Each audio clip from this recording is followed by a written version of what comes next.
Hola, muy Hola, buenas muy buenas tardes, mis tardes, amigos. mis amigos. Parece que ha sido Parece que ha sido totalmente totalmente coordinado el coordinado el encuentro, encuentro, porque al momento porque que el le di momento el que clic, le pues di el bueno, clip, pues bueno, aparece aparece José Luis por aquí. José ¿Cómo Luis estás, por José aquí. ¿Cómo Luis? estás, José Luis? Hola, buenas tardes, Cristian. Pues yo Co- esperaba ponerme en contacto contigo antes, previo al programa, y bueno, ahora al ver el enlace, digo, voy a entrar, igual ha pasado alguna eventualidad y no había comenzado, y veo que sí, que justo ha sido entrar y te estoy Sí, escuchando a ti. es que en realidad iba a anunciar que bueno, me iba a poner en contacto contigo para reprogramar el día o el horario, y justo te vi entrar. Bueno, eso se llama la casualidad, de que nos hemos cruzado ahí. Bueno, ¿cómo estás? Bien, bien, gracias. Ya estaba más o menos esperando que me avisaras y bueno, tengo algunas fotografías preparadas. Espero que podamos hacer una buena charla interesante para nuestros Bien. amigos. Claro que sí, así como hicimos la vez anterior. Pues bien, además que considerando, digamos, la temática además, pues me gustaría que te explayes eh, hasta donde lo consideres, digamos, con total libertad, que expongas vos el tema y desde donde lo quieras abordar, y después de mi parte le voy haciendo algunos aportes si es necesario. Así que con total confianza eh, podés abrir el tema desde ahora. Bien, estupendo. Pues voy a prepararme aquí algunas de estas fotografías que quiero ir mostrando Dale. y vamos a empezar a explicar un poco el tema, sobre todo de la hiperbórea, antes de hablar de la tierra hueca, porque creo que lo importante del tema es conocer de dónde procede toda esta, vamos a decir, leyenda, ¿no? O Uh -huh. este continente mítico perdido o quizás desconocido también de la hiperbórea. Como te decía, en la mitología griega, ya Herodoto nos habla en el siglo V antes de Cristo de la hiperbórea, ¿no?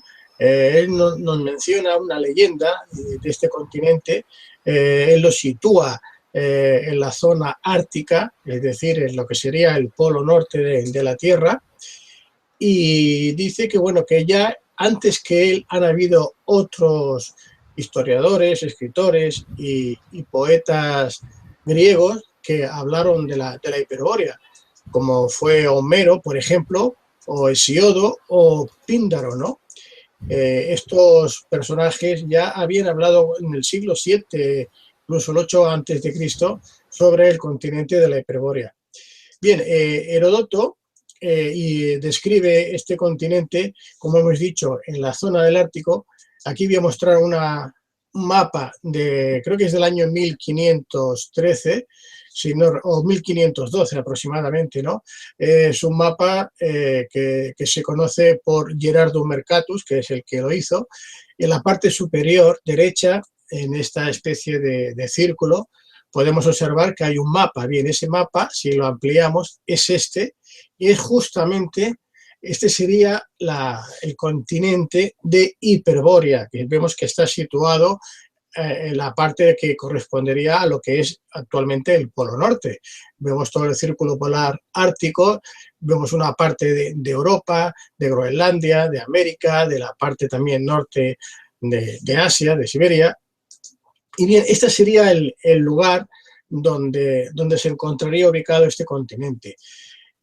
Aquí, en los textos griegos, que algunos de los que nos han llegado hasta hoy día, hay varias referencias a ello, pero hay uno que nos deja el poeta Píndaro, en el que nos dice que aquí los habitantes de este continente hiperbóreo tienen una estatura muy alta, o sea, por encima de la normal.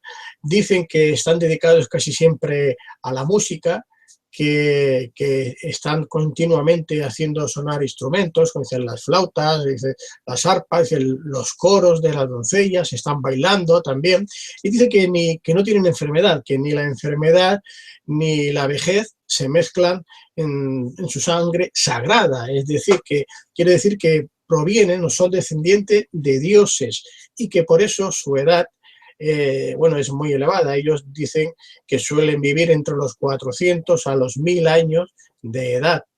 Veremos que son varios los autores que nos hablan de estos personajes que viven en este continente, ¿no? Incluso Platón, el propio Platón también en un momento, en algunos de sus escritos, llegó a decir que era el hogar verdadero del dios Apolo, ¿no? Y que él de alguna manera se iba a descansar o a vivir con estos habitantes de la Hiperbórea durante un tiempo de su vida. E incluso hacía algún comentario como diciendo que la Hiperbórea era un lugar donde dos palomas que partían de puntos completamente opuestos de la Tierra se juntaban, se unían en ese lugar, en esa bella región. Decía dónde estaba, en este caso, dios Apolo. Hay también otros historiadores, porque veremos que esta leyenda de la Hiperbórea, digo leyenda porque actualmente pues, parece ser que la ciencia oficial, como sabemos, no suele reconocer aquello que no puede demostrar de una forma tangible, ¿no? Pero veremos que ya hay comentarios, en este caso textos, como es el historiador y filósofo que se llamaba Hecateo de Abdera, en el siglo también IV antes de Cristo. Él hace referencia a Leto. Leto es la madre del dios Apolo, y dice que Leto nació en una isla en el océano Ártico, que sería esta zona del Polo Norte, más allá del viento del norte. Pues bien, los griegos, como comentaba anteriormente, decían que esta zona de la Hiperbórea, que se encontraba más allá de los vientos del norte, se llamaba así Hiperbórea porque es donde vivía el dios Bóreas, y el dios Bóreas era precisamente ese dios del frío viento del norte. También hacían referencia a la situación de este continente otros escritores y historiadores antiguos y griegos sobre todo, ¿no? Hay una alusión que hizo sobre este continente Diodoro de Sicilia, que era un historiador griego. Este ya era del siglo I antes de Cristo y es más anterior, o sea, más posterior a los otros, anterior a nosotros, más cercano, por decirlo así. Y él decía lo siguiente, él dice, en las regiones más allá de la tierra de los celtas sabemos que estaban ubicados en lo que sería aproximadamente la Europa central de hoy día, casi el norte de Europa, ¿no? Dice, pues más allá de la tierra de los celtas se esconde en el mar una isla no más pequeña que Sicilia. Esta isla está situada en el norte y está habitada por los hiperbóreos, los cuales son llamados así por el nombre debido sobre todo a su dios, como hemos dicho antes, que es del dios Bóreas, que sería el que de alguna manera estaría en estos lugares, como vuelvo a decir, que se denominaba o se conocían como el viento frío del norte.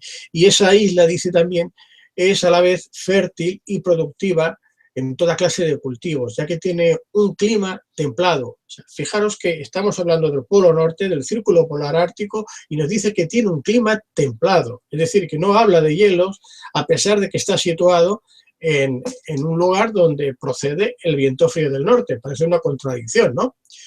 Pero bueno, estas no son tampoco las únicas alusiones que vamos a encontrar en antiguos escritos de historiadores. Por ejemplo, tenemos también un geógrafo antiguo, se llamaba Claudio Ptolomeo. Este era aproximadamente coetáneo de Cristo, casi, él nació sobre el 30 antes de Cristo. Y Marciano Heraclea, este es también anterior, otro geógrafo del siglo IV aproximadamente, y ellos todos localizaban siempre a la Hiperbórea en el Mar del Norte, al que ellos llamaban Océano Hiperbóreo. Además, también se suponía que el Sol salía y se establecía solamente una vez al año en este lugar, en Hiperbórea. Bueno, para nosotros ya no queda duda de que cuando nos dicen de que el Sol solamente aparece una vez al año, es decir, un día de 6 meses, quiere decir que nos estamos refiriendo, en este caso, al Círculo Polar Ártico. Son datos que vemos que nos están corroborando cada vez que este lugar de la Hiperbórea se encuentra en el Círculo Polar Ártico. Podríamos seguir con más escritores antiguos de la antigüedad que nos van a confirmar lo que estamos diciendo, que el continente de la Hiperbórea es este lugar que se encuentra situado en esta situación, es decir, en el Círculo Polar Ártico. Podríamos avanzar y en el tiempo, ¿no? y desde la Grecia clásica de entonces podríamos pasar incluso a otros personajes, ¿no? Diríamos más adelantados a la Edad Media, quizás de los primeros personajes que tomaron o retomaron este tema de la hiperbórea y lo hicieron también popular en su momento. Hay uno de estos personajes que yo quiero mencionar, que es un doctor sueco, se llamaba Olaus Rudbeck, y este hombre escribió un libro, se titulaba La Atlántida o Atlántica, fue publicado en el año 1679, y él aquí ya identifica a los protohabitantes de la Atlántida, los protoatlantes, con los hiperbóreos, es decir, con los habitantes de este continente de la Hiperbórea. Y también vuelve a situar el lugar de esta hiperbórea, de este continente, en el círculo polar ártico.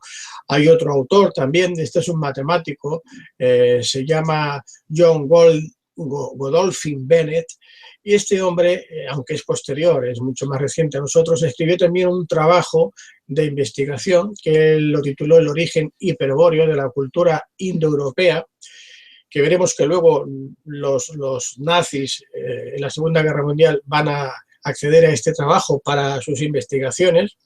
Si llega el caso hablaremos de ello también. Y este hombre en este trabajo afirma que la patria indoeuropea estaba situada precisamente en el extremo norte del globo terrestre, tal como hemos comentado anteriormente, y donde los griegos y todos los autores que hemos mencionado de la Grecia clásica situaban a la hiperbórea. Bueno, y claro, hablando de estos personajes, antes de entrar en más detalles sobre la Tierra Hueca, pues no podemos olvidarnos, por ejemplo, las contribuciones que sobre este tema hizo pues Elena Blavatsky, por ejemplo, la esoterista Elena Blavatsky o René Guénon, que como sabemos, habremos leído seguramente alguno de sus libros, ella hacía referencia a ese continente o a esa tierra, a esa ciudad mítica que se encontraría en el centro también de la Tierra, junto con René Guénon, y que sería la que conocíamos también como la Agartha, ¿no? Ese lugar místico, esotérico, que estaría situado, según nos comentaba Elena Blavatsky, en el, diríamos, por debajo de lo que sería actualmente el desierto de Gobi, este que estamos mostrando aquí actualmente. Y bueno, para todos esos autores que he estado comentando, no había ninguna duda de la existencia de la hiperbórea y asimismo de que ese continente no es que ya estuviese ubicado precisamente en el polo norte, es decir, en el círculo polar ártico, sino que estaría en el interior. ¿Y por qué decimos esto? Porque ya hay, incluso hay textos y escritos que hacían referencia, como hemos visto antes, a que el lugar era un lugar templado, a pesar de que decían que el origen era el del viento frío del norte. Pues bien, hay una historia muy interesante que se publica precisamente sobre esta época en la que estamos hablando ahora de Elena Blavatsky, y hace referencia a los hechos, a la historia que cuenta un noruego, un pescador noruego, que tuvo una experiencia junto con su padre muy curiosa y que luego él la va a narrar mediante un escritor. Pero bueno, antes voy a explicar exactamente o resumir cómo ocurrió. La historia la recoge un novelista estadounidense, se llama Willis George Emerson, y la publica en su libro que él titula El Dios humeante, o también se conoce como Viaje al interior de la Tierra. Este libro se publicó en Estados Unidos en el año 1908 y él lo presenta como un relato verdadero, que afirma que es verdadero, de un marinero noruego llamado Olof Jansen. Bien, Olof Jansen explica, le cuenta a este escritor, cómo él navegó cuando tenía 19 años de edad junto con su padre a través de una entrada al interior de la Tierra en el Polo Norte.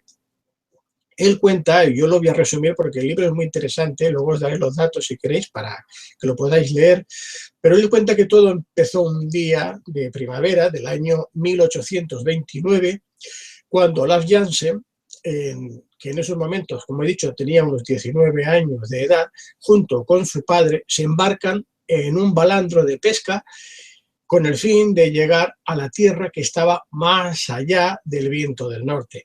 Sin embargo, una extraordinaria tormenta los llevó muy lejos y a través de una apertura polar que conducía pues, al interior de la Tierra, ellos se introdujeron por aquel lugar.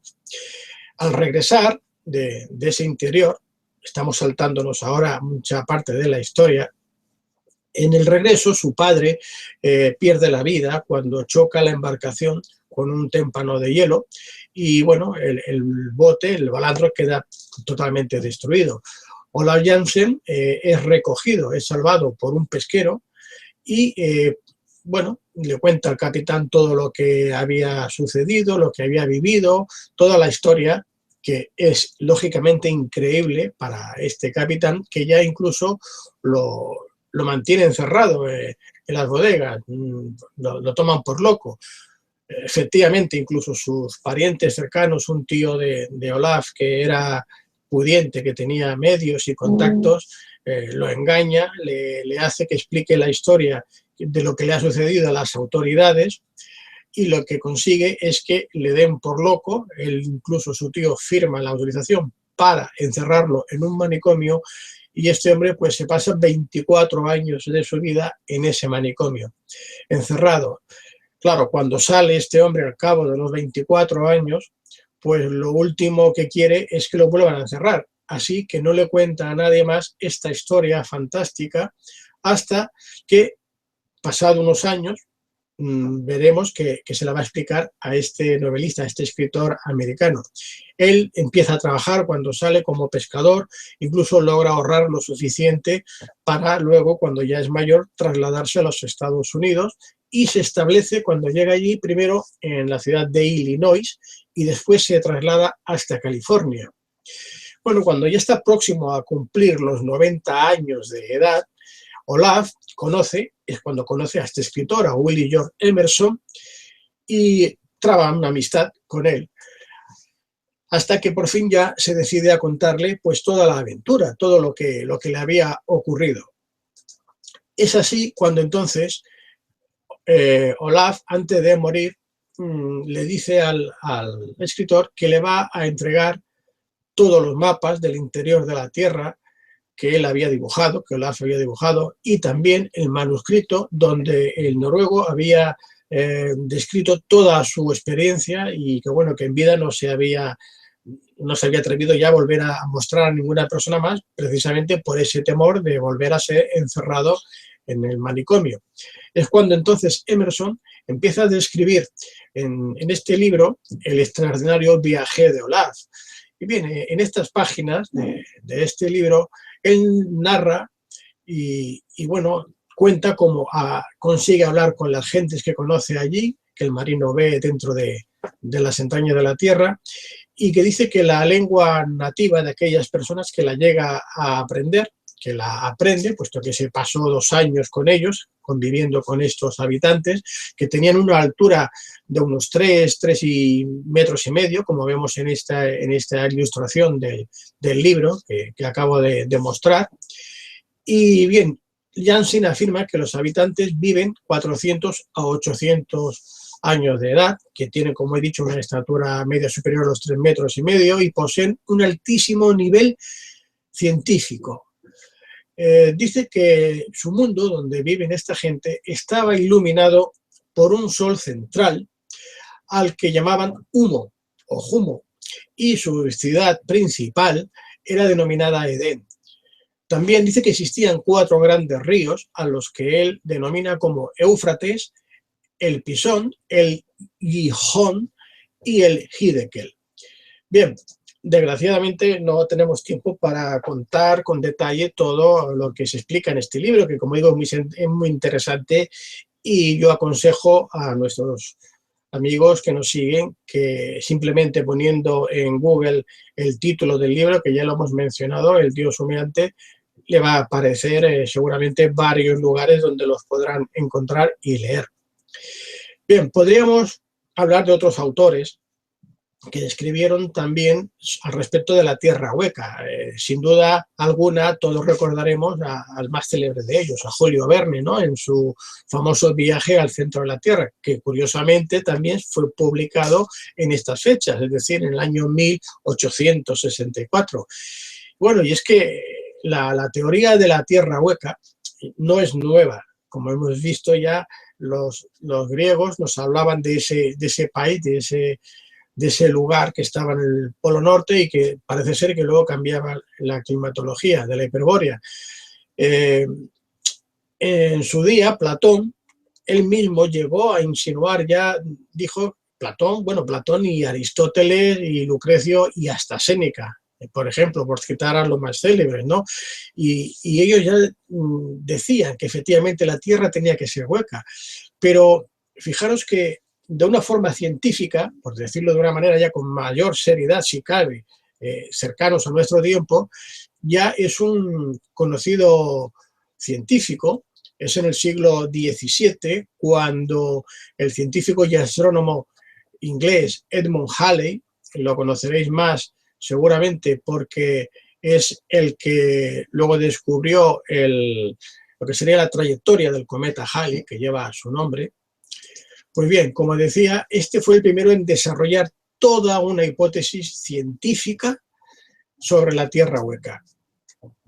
Después de una serie de observaciones en el campo magnético de la Tierra, Halley, él concluye que las anomalías observadas solo pueden explicarse si la Tierra se compone de dos ámbitos, es decir, de una parte que sería la parte sólida, la que es la externa, la que conocemos nosotros, y otro que sería una parte interna o hueca, y que además cada una de estas partes tendría su propio eje magnético, ¿no? Otro científico, más tarde, después, fue precisamente Leonhard Euler. Leonhard Euler era un genio matemático del siglo XVIII, que él dedujo también que la Tierra era hueca y que contenía un sol central y que además estaba habitada, ¿no? Bueno, para entender mejor cómo sería el interior de la Tierra hueca, yo os voy a mostrar aquí algunas de estas, vamos a decir, ilustraciones que nos explican cómo es, pero antes quiero mostrar cómo es la Tierra hueca según la ciencia oficial. En este dibujo que podemos ver aquí, nos dice que la Tierra está compuesta de 4 capas principales, ¿no? La corteza, el manto superior, el manto inferior y el núcleo. Bien, la corteza vemos que es de granito y roca basáltica y tiene un grosor que va desde los 30 a los 40 kilómetros. Bueno, es mucho más delgada, por supuesto, en la parte de las fosas del océano, ¿no? Debajo de esta corteza está el manto superior y este se extiende hacia abajo hasta los 700 kilómetros. Luego le sigue el manto inferior, que llega hasta los 2.900 kilómetros aproximadamente, y todo esto que hemos mencionado hasta aquí es sólido y estarían compuestos principalmente de silicatos de magnesio, hierro, calcio y aluminio. Ya por debajo de esta profundidad se encontraría lo que es el núcleo, ¿no? Un núcleo que se cree, y digo que se cree porque, claro, no se sabe.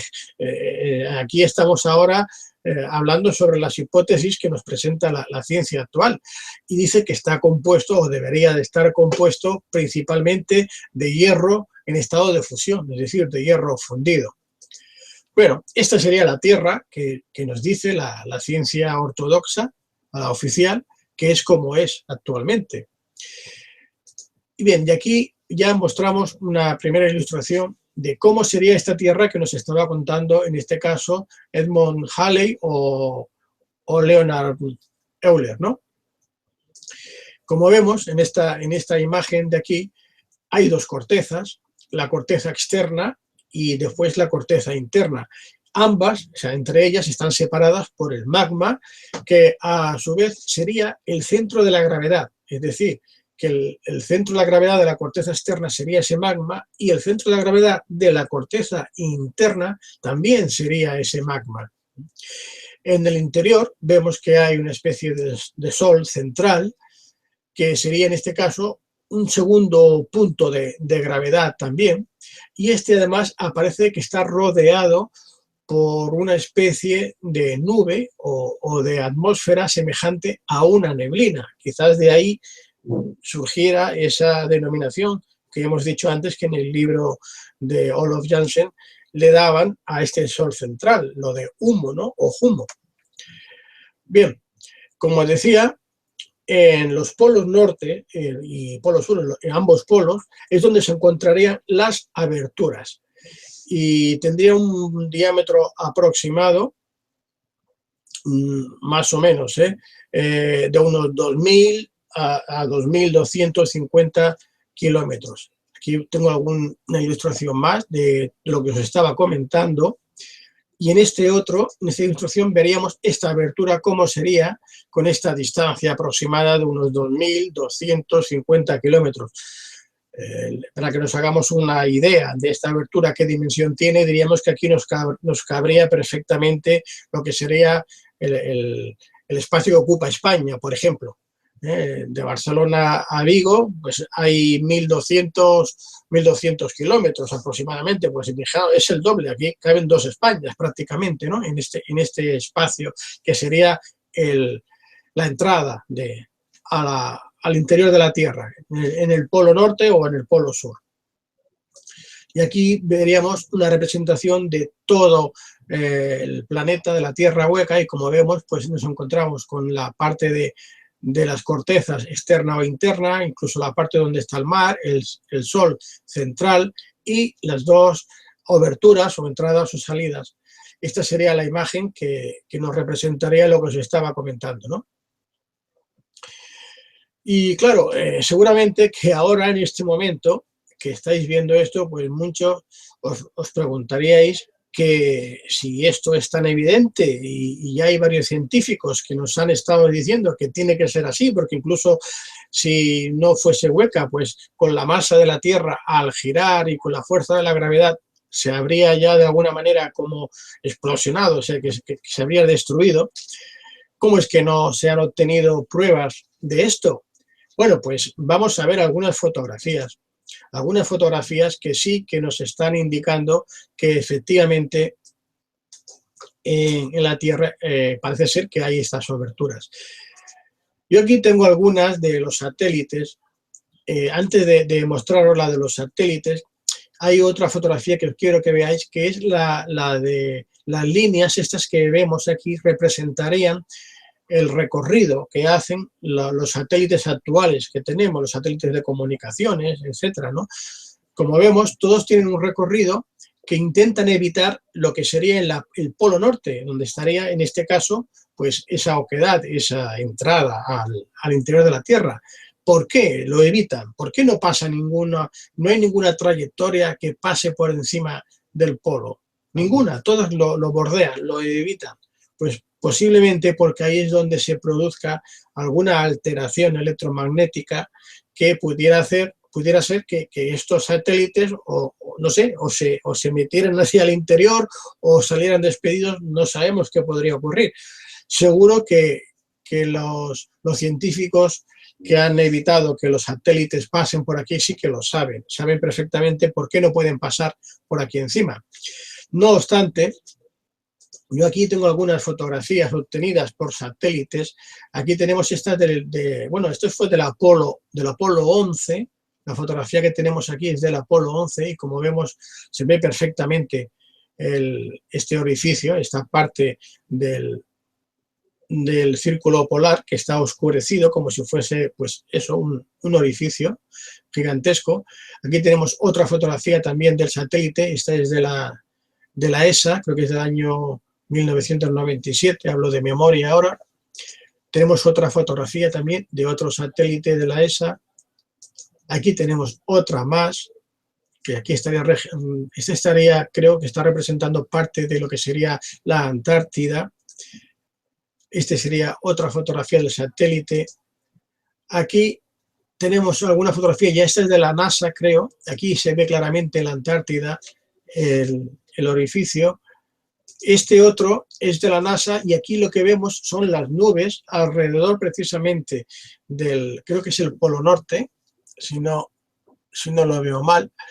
Bueno, pues alrededor de la abertura vemos que las nubes están como aspiradas, como si un aspirador estuviera aspirando humo y vemos que se forma ese remolino hacia adentro.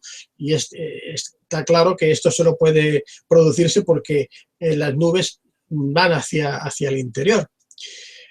Tenemos aquí otra fotografía también de la NASA que nos está mostrando lo mismo con una mayor nitidez, o esta otra de aquí, precisamente nos está mostrando, este sí creo que es la Antártida, y nos está mostrando también lo que estamos comentando, cómo las nubes son absorbidas hacia el interior. En esta otra fotografía, que este es del Polo Norte, aquí estaríamos viendo lo que se conoce como las auroras boreales, tan luminosas, con esas luces que podemos ver cuando nos encontramos en las latitudes más altas, más cercanas al Polo Norte. Pues parece ser que sería precisamente por esa energía o la luz de ese sol central que saldrían por las aberturas. Aquí tenemos otra fotografía también que nos mostraría cómo sería esta aureola que saldría de la aureola boreal. Bien, podríamos estar mostrando más fotografías, incluso alguna obtenida a través de Google Earth. En Google Earth podemos ver que hay alguna especie como de entradas a la Tierra realmente de unos tamaños considerables y que están muy cercanos al polo, en este caso es el polo sur, o la Antártida, sería esta fotografía. Sobre el polo norte, no tenemos demasiada información, aunque sí en el año 1926 aparece bueno, la historia que nos cuenta un almirante norteamericano que se llamaba Richard Byrd, Evelyn Byrd. Este hombre hizo un viaje hacia el Polo Norte en el año 1926 y él dijo que había ido más allá de los hielos del polo y que se había encontrado con una tierra totalmente desconocida, donde había vegetación, donde habían animales extraños, incluso él hablaba de mamuts, de animales que hoy día pues no existirían. Bueno, fue un caso muy comentado. Él llegó a escribir incluso un libro, más que un libro, era un diario personal, donde especificó todos estos detalles, que luego le prohibieron publicar. Y en el año siguiente, en el 1927, hizo lo mismo en el polo sur, en este caso en la Antártida, también en busca de esta otra abertura. Repitió o quiso repetir esta hazaña en el año 1947, después de la Segunda Guerra Mundial, porque, bueno, habréis oído hablar mucho de vosotros de los alemanes, de los nazis, que sobre todo Hitler y Himmler, que ellos creían mucho en lo que habíamos comentado antes, esta ciudad interna de la Agartha, de donde decían algunos de estos autores que procedían la especie, la raza blanca, la raza aria, pues estaban muy interesados y en aquellas fechas tenían unas bases ya establecidas en lo que es la Antártida, en el Polo Sur. Y bien, es aquí a donde se va a dirigir también, en este caso, Richard Byrd, con el avión, pero curiosamente hay una parte de este diario, de esta información, que nos dice que en esa fecha él viaja al Polo Norte, a la Antártida. Estamos hablando del mes de febrero del año 1947.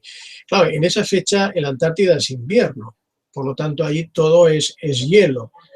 Y además el sol, como hemos dicho al principio, pues solamente ilumina durante 6 meses, que serían las que corresponderían al verano del hemisferio norte. Si estamos en invierno, sería de noche. Por lo tanto, no habría sol. Pero hay un libro que publica un escritor italiano, y este hombre, en este libro, se llama Robert Charron, era otro, creo recordar, bueno, ya diré si me acuerdo el nombre del italiano, él escribe un libro en el que habla de estas aventuras, de esta experiencia de Richard Berg, y explica que en esa fecha él se dirige al Polo Norte y que con el avión consigue llegar hasta ese interior de la Tierra, y ahí tiene contacto con unos seres que le estaban esperando, él le explican. Bueno, hay un diario, ese diario que en principio no le dejan publicar al vicealmirante Richard Berg. Ahora aparece, hace ya un tiempo que ha aparecido incluso en las redes, por internet, hay un diario. Yo no sé si es el original o no es el original, pero es curioso, se podría por lo menos leer y tener en cuenta lo que se dice por los datos. Da muchos datos, algunos datos que realmente son asombrosos y que también lo podéis encontrar sin ninguna dificultad con poner diario del vicealmirante Richard Berg. Seguramente vais a encontrar varias páginas, aunque estará en inglés, pero es fácil de traducir y de conocer lo que nos explica allí. Por lo tanto, Cristian, yo no sé si con todo esto que ya te he dicho, que te he comentado, tenemos material pues para pues, que tú también comentes y veamos si podemos intercalar alguna otra opinión. Bien, bueno, ante todo, muchas gracias por semejante exposición, aparte bien documentada, fotografiada. Así que eso obviamente le da mucho más material a las personas también que nos acompañan, como para poder, por su propia cuenta, sin depender de lo que un otro diga o deje de decir, hacer conclusiones propias. Hay una preguntita que están haciendo aquí que te la traslado antes de avanzar con otra lógica, que hace Jeremías. Dice si en Tenerife hay una entrada por el Teide. Desconozco lo que es el Teide, imagino que es alguna zona propia del lugar. El Teide es un volcán, es la montaña más alta de España, no de la península, sino de España, porque Canarias, Tenerife es una isla de las Islas Canarias, y este es un monte, es un volcán que la última ha estado activo y bueno, creo que sigue estando, aunque ahora no tiene erupciones, pero la última erupción fue en el año 1800 y algo, y fue muy grande. Personalmente, no creo que el Teide sea una puerta de acceso, puesto que ya te digo que hasta hace muy poco tiempo ha estado en erupción. Entonces, puede ser, como en el libro en este caso, que comentábamos antes, de Julio Verne, que él titula El viaje al centro de la Tierra. En este libro todos recordaremos que habla cómo los protagonistas acceden al interior de la Tierra precisamente a través de un volcán apagado, ¿no? De un volcán que ya no estaba en erupción. Claro, evidentemente, o sea, si es un volcán en erupción, yo creo que sería imposible, por lo menos nosotros con nuestros medios, poder llegar a algún lugar, un volcán que está inactivo.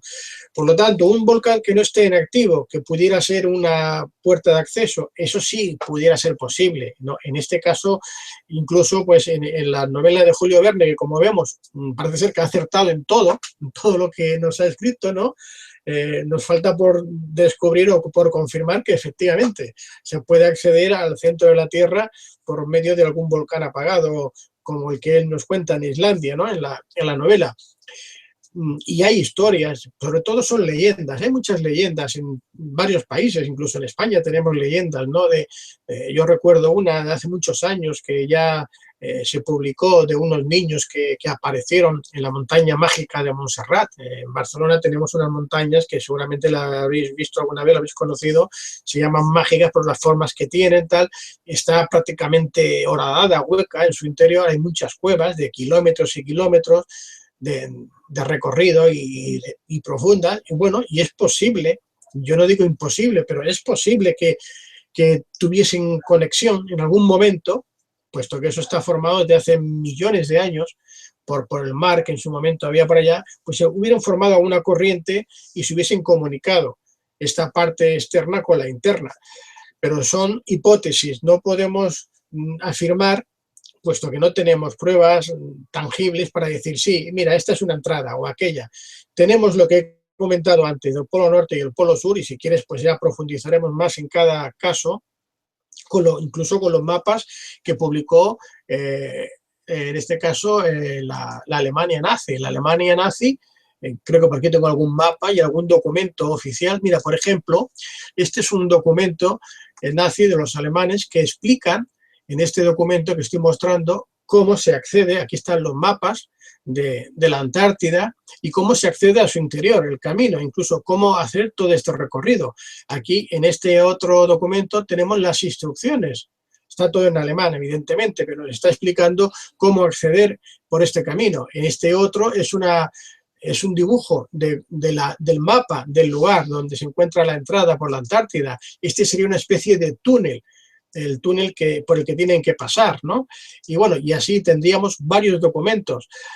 Si son documentos falsificados, pues yo no te puedo decir, pero que son documentos de la época nazi de entonces, sí, y que se han considerado como, por lo menos de aquella época, que son ciertos también. Entonces, decirte si actualmente existe ese camino abierto o no, es muy difícil, porque de entrada cualquiera no puede acceder ni al Polo Norte ni a la Antártida. Sabes que hay unas bases de científicos, bases científicas, pero que están prácticamente en la orilla o en islas muy próximas, ni siquiera están en la propia Atlántida. La Atlántida tiene tierra, pero el Polo Norte no, el Polo Norte son casquetes de hielos, son bloques inmensos que, bueno, antes no lo comentaba para no extenderme demasiado, pero, por ejemplo, cuando en la historia de Olof Jansen, cuando él cuenta que iba con su padre con el balandro, con la barca, empiezan a ver los primeros bloques de hielo, los icebergs, y los van sorteando, porque es una barca pequeña que los puede sortear, hasta que llega un momento que ya los bloques empiezan a desaparecer. Y él incluso explica por qué. Y ve como, bueno, pues andanadas de cientos o miles de pájaros que vuelan hacia el norte. Claro, si están en el Polo Norte, ¿cómo pueden volar hacia el norte si ahí no hay tierra? Luego, cuando ya acceden al interior, como hemos visto en el dibujo de la tierra hueca, que la tierra, en este caso, claro, son 2.250 kilómetros de obertura. En un barco pequeñito, aunque fuéramos andando, aunque fuéramos un avión, no somos conscientes, no nos damos cuenta que estamos girando hacia adentro. Para nosotros estaríamos en el agua aún, iríamos navegando. Como la fuerza de gravedad está en el centro, entre las dos cortezas, pues aunque fueras en un barco, no te darías cuenta que estás dando la vuelta. Entonces, cuando ellos entran y cuentan los Jansen, de que ven estos pájaros, estas bandadas de pájaros que se dirigen hacia, claro, ahora ya lo sabe él, porque luego están conviviendo 2 años con estos habitantes, y ven estos animales que hoy día, estamos en el siglo XXI, en el año 2015, siguen desplazándose desde la parte norte de Europa, desde Noruega, desde Islandia, de Finlandia, siguen volando hacia el norte. Y tú les preguntas a los científicos actuales que por qué las bandadas de estas aves se siguen dirigiendo hacia el norte si allí solamente hay hielo, y no aparecen, no vuelven a verlos. Entonces, una pregunta que me gustaría que algún científico nos respondiera, porque los animales tontos no son. Ellos tienen unos instintos ya naturales de hace miles de años que les llevan a hacer esas peregrinaciones precisamente para, bueno, para ir a otras tierras más cálidas, donde poder pasar el invierno. Y dicen, bueno, es absurdo, ¿cómo se van a ir al Polo Norte en invierno? No, es que no se van al Polo Norte, es que van más allá de los hielos. ¿Qué es lo que dijo el almirante Beer cuando dice, no, yo es que me voy más allá del Polo Norte, de los hielos? O cuando se referían los griegos y decían, el dios Bóreas, el que vive más allá de los vientos fríos del norte, de los hielos. En fin, Cristian, no sé si para que tú vayas comentando algo. Está bien, está muy interesante. No, a ver, es un tema que abre muchas puertas, obviamente.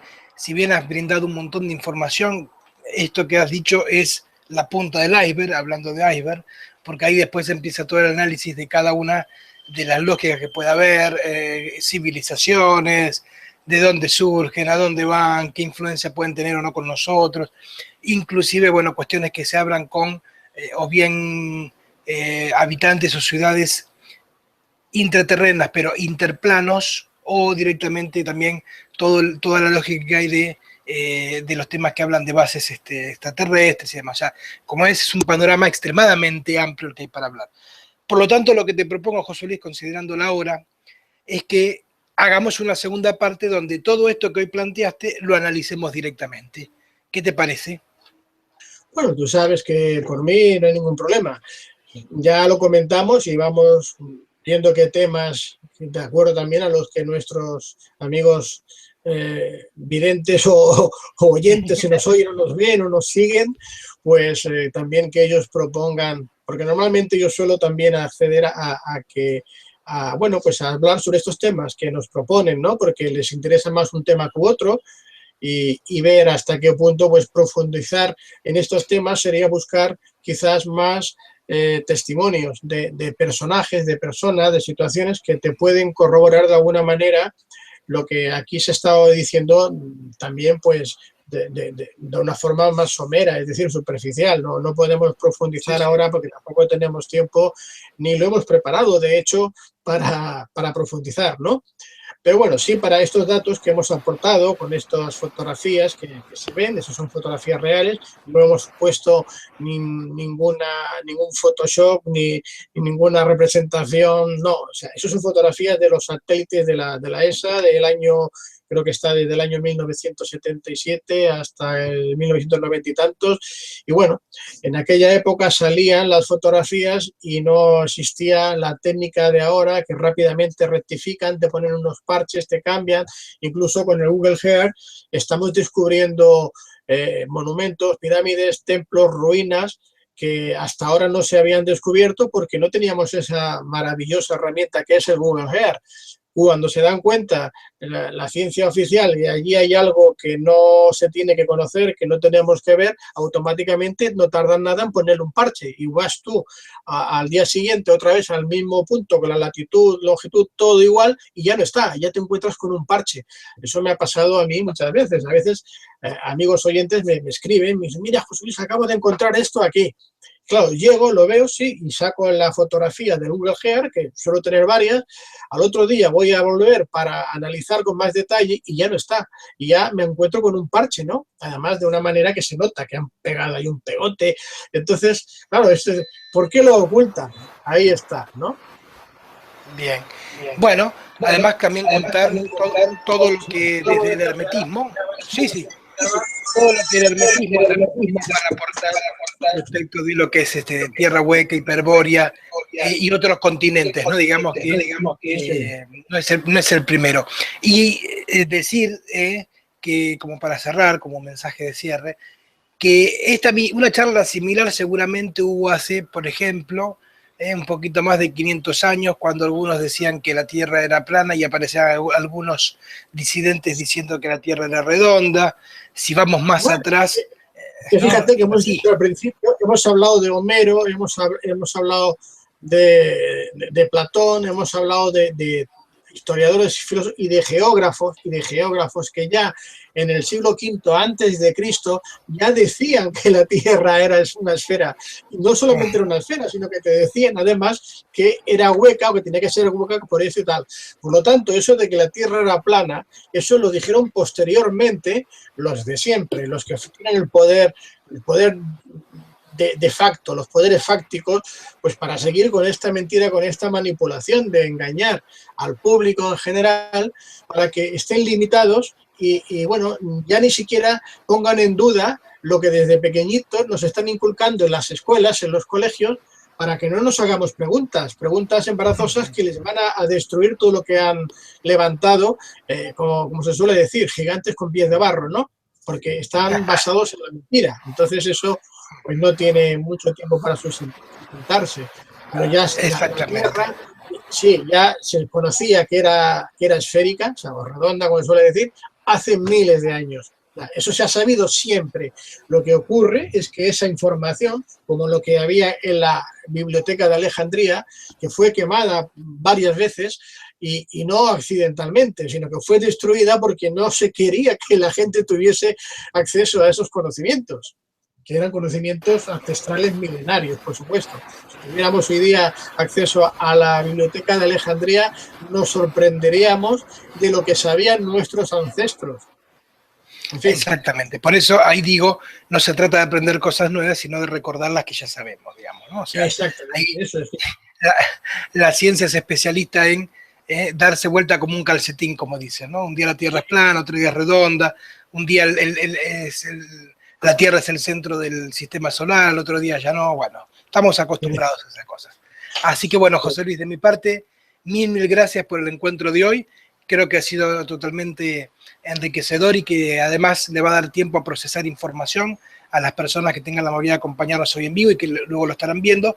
Por lo tanto, cuando retomemos el tema va a ser mucho más ya elaborado también por la gente, aquello que podamos ver. Así que, de mi parte, mil gracias por aceptar la invitación y nos encontramos en el próximo programa. ¿Qué te parece? Gracias, Cristian. Un abrazo y hasta luego.